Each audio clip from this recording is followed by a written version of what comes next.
Bienvenue dans la vidéo numéro 2 de cette série permettant de découvrir FreeCAD. Dans cet épisode, on va progresser dans l'apprentissage de l'interface de FreeCAD grâce à deux choses, l'utilisation de l'arbre de construction et la notion de visibilité des objets. Avec ces deux nouveautés, on va avancer tranquillement vers des modèles numériques plus complexes. Allez, c'est parti! Alors, dans l'épisode précédent, on avait vu que pour créer notre premier modèle numérique, il fallait d'abord créer un nouveau fichier, bien sûr, mais aussi se mettre dans l'atelier Part Design. Et une fois qu'on est dans l'atelier Part Design, réaliser 4 étapes. La première étant de créer une esquisse, c'est-à-dire un dessin en 2 dimensions sur un plan. À l'intérieur de cette esquisse, il faut réaliser un profil fermé. Je vais choisir, on avait fait le cercle, je vais choisir l'icône qui ressemble à un rectangle ici. Donc pour créer mon rectangle, je fais un premier clic qui représente le coin en haut à gauche du rectangle, un second clic qui représente le coin bas à droite du rectangle. Hop, une fois que mon rectangle est fait, je peux faire un petit clic droit pour annuler la fonction. Voilà. Mon profil fermé est défini. Je peux sortir de l'esquisse qui est ma troisième étape avec ce bouton en haut à gauche de l'écran. Et ma dernière étape, c'est de venir sélectionner mon esquisse et d'y appliquer une opération de création de matière, donc une extrusion. Je clique dessus. Le paramètre de cette extrusion, c'est sa longueur. Je vais choisir 10 mm. Je peux changer pour 20 mm. Je clique sur OK. Et grâce aux commandes de déplacement de la caméra, je vois mon premier modèle. On va refaire les 4 opérations qu'on a vues précédemment, sauf qu'on va rajouter quelques variantes. La première des variantes, ça va être dans le choix de notre plan d'esquisse. Précédemment, pour le cylindre, vu qu'on n'avait rien dans notre vue 3D, le logiciel nous proposait, lorsqu'on appuie sur ce bouton, dans la boîte de dialogue, de s'appuyer sur les plans du repère en fait. Ici, on n'est pas obligé de faire ça, vu qu'on peut s'appuyer sur les plans qu'on vient de créer, qui sont les plans du coup de notre pavé. Par exemple, si j'ai envie de faire un trou sur la surface supérieure de mon pavé, je peux sélectionner ce plan là, donc je fais un clic gauche dessus, le plan devient vert. Alors vert, ça dépend un peu de l'orientation de la caméra et des jeux de lumière, hein. Vous voyez que de côté il est bien vert, de face il est juste un peu jaunâtre. Donc, une fois que le plan est sélectionné, on clique toujours sur ce même bouton, créer une nouvelle esquisse, et là on passe directement dans l'atelier de création d'esquisse, pas de boîte de dialogue puisqu'on a déjà sélectionné le plan qu'on voulait. Alors je vais faire, comme on avait vu, un cercle qui sera la base pour mon trou. Créer un cercle dans l'esquisse, je clique une première fois, je choisis le centre, je choisis le rayon et je fais un clic droit pour valider. À noter que si vous n'êtes pas content de votre esquisse, vous pouvez laisser appuyer sur la souris et venir faire une boîte de sélection comme ça pour sélectionner ceux que vous venez de créer. Vous pouvez appuyer sur supprimer pour le supprimer et pour recommencer. Ou alors une autre façon, ça peut être, si je fais un clic droit pour valider, ça peut être de venir cliquer et laisser appuyer sur les constructions que je viens de faire pour les modifier. Vous voyez, je peux modifier les rayons un peu à la volée comme ça, et je peux modifier le centre de mon cercle. Donc une fois que je l'ai placé à un endroit qui me convient, je peux sortir de mon esquisse, faire la troisième étape comme d'habitude avec ce petit bouton là, flèche vers le haut. Avant de continuer sur la quatrième et dernière étape, je vais regarder un nouvel endroit qu'on n'avait pas encore exploré, qui va être le panneau latéral de gauche de votre écran, qui s'appelle Vue combinée. À l'intérieur de cette vue combinée, il va y avoir deux choses qui vont nous intéresser principalement. Ça va être la partie supérieure, dans laquelle il va y avoir deux onglets, modèle et tâche. Alors l'onglet tâche, il va nous présenter les options de la tâche qu'on est en train d'effectuer.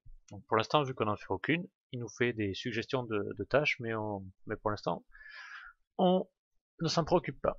Le second onglet, ça va être l'onglet modèle, qui va correspondre en fait à notre arbre de construction ou arborescence. Et c'est un endroit qui va répertorier tous les objets qui constituent notre modèle numérique, notre fichier. Donc, par exemple, je vois que j'ai ici, juste après mon esquisse, est apparu quelque chose qui s'appelle Sketch 001. Sketch, ça veut dire esquisse.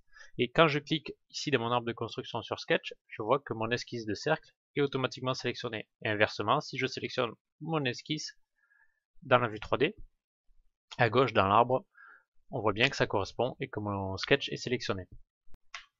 Cette partie-là s'appelle souvent arbre de construction ou arborescence, tout simplement parce qu'elle se construit sous le modèle d'une arborescence. Vous voyez que ces petites flèches-là me permettent d'ouvrir, elles sont des conteneurs qui me permettent de voir ce qu'il y a à l'intérieur des objets. Tout en haut, donc j'ai un petit symbole qui dit fichier. Donc là, je suis dans le fichier sans nom. Bah, d'ailleurs, tiens, on peut le renommer. Si je fais fichier enregistrer sous, je vais appeler ça par exemple deuxième pièce. Une fois que c'est enregistré sous deuxième pièce, je vois que le nom de mon fichier est passé de sans nom à deuxième pièce et qu'il est constitué pour l'instant de un pad, Alors un pad, c'est notre première opération d'extrusion, et d'un sketch. Donc le sketch, c'est ce qu'on vient de réaliser nous. Et si je vais dans la flèche du pad, si je ouvre cette flèche là en dessous à côté de pad, je vois que ce premier pad là, donc notre premier pavé, il est lui-même constitué de notre premier sketch, donc de notre première esquisse dans laquelle on avait fait un rectangle.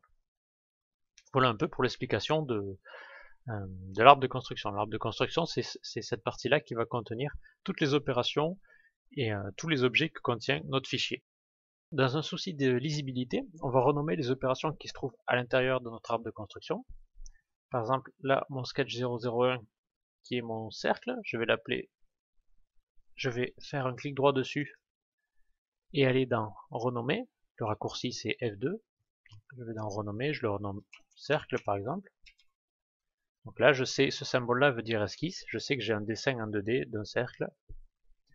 Je vais renommer notre extrusion ici, pad. Donc je vais pouvoir faire F2 une fois que je l'ai sélectionné et le renommer par exemple pavé. Et ce pavé a été fait à partir de cette esquisse la sketch qui est grisée pour l'instant. On va y revenir dans quelques instants pour savoir pourquoi elle est grisée. Ça veut simplement dire qu'elle n'est pas visible. Quand un objet ici est grisé, ça veut dire qu'il n'est pas visible dans la vue 3D. Donc hop, je vais pouvoir le renommer rectangle du coup. Voilà, quand on a des pièces un peu compliquées ou avec beaucoup d'objets dans l'arbre de construction, des fois ça peut être bien de savoir les renommer et de pouvoir retrouver vite ce qu'on veut. Une autre chose que nous permet de faire cet arbre de construction, c'est qu'il nous permet de modifier à tout moment les objets qu'il constitue. Par exemple, si je veux modifier mon extrusion pavé ici, je fais un double clic dessus et je retombe sur la tâche. Je peux rééditer la tâche d'extrusion de mon pavé. Si je veux finalement ne pas le faire de 20 mm mais le faire de 30, je viens chercher ce paramètre et je le passe à 30. Hop, je le passe à 30, j'appuie sur OK et ma pièce se met à jour. De la même façon, je peux venir changer, si je fais un double clic sur ma cavité, je peux venir changer la profondeur de ma cavité de 10 à 15 mm. Et de la même façon, je peux pouvoir venir double-cliquer sur les esquisses pour les modifier. Si je veux venir modifier sur l'esquisse de mon rectangle originel, si je veux venir la modifier, je fais un double-clic dessus.